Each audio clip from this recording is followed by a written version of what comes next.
Hello friends, in information technology, our chapter is basics of information technology. In last lecture, we have seen what is hardware and what is software. In this lecture, we will see which are the categories of softwares. See, the categories of softwares are basically first is open source software and another is closed source software. What is open source software? These kind of softwares, we may say, these are the softwares which are available or which can be released in public domain. That means the code of this software is accessible to all in publicly or in public spaces on the internet. The source code can be copied, modified or distributed by other users and organizations. That means these software code or program codes are available freely. There will not be any charges for this kind of open source software to use. The result that it constantly updates, improves and expands as more people can work on it and improvement.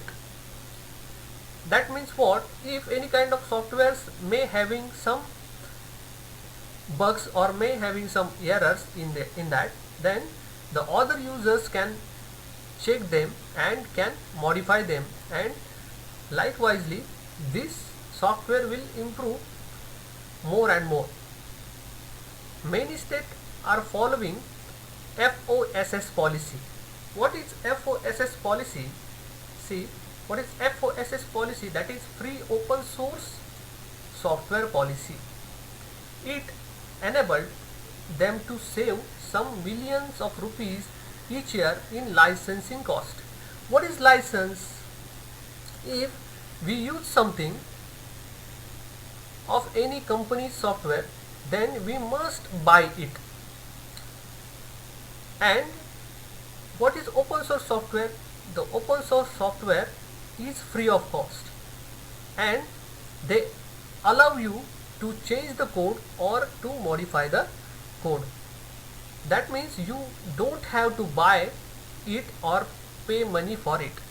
Likewise, this will make you save a lot of money. The Kerala state is in news as they have adopted FOSS policy and saved rupees 300 crores as a license fees for proprietary or closed source software. See, what is the use of this open source software? You can save this amount of money for any kind of software. So you don't have to pay for it, you just have to apply your knowledge and you can copy it, modify it and distribute it by your own convenience. On the other hand, the closed source softwares, what is closed source software? It is opposite to open source software and means that a software is used by proprietary and a closed guarded code. Any software, if you want a license copy of Microsoft Office, you may say, if we have to license the Microsoft Office, then we have to buy it and we get a license key from the company. These kind of softwares are closed source softwares. Why they are closed source software? Because those softwares are limited to use by some users, those who have already buy the license keys of that software. That's why this is closed source software. And on the other hand, you cannot copy the code or modify the code. The code given by the proprietaries, you should use that only. Only the original authors of the organization of software can access, copy and alter that software.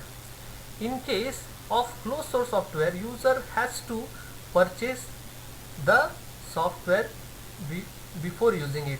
You have to pay for this kind of software before using it. For example, we may say you can use MS Office. That MS Office you have to buy a license copy before using it. That is the example of your closed source software. Computer can be classified into two types of softwares, basically based on utility, that is application software and system software. This we will see in the next lecture. I hope you understand what is open source software and what is closed source software. Thank you so much.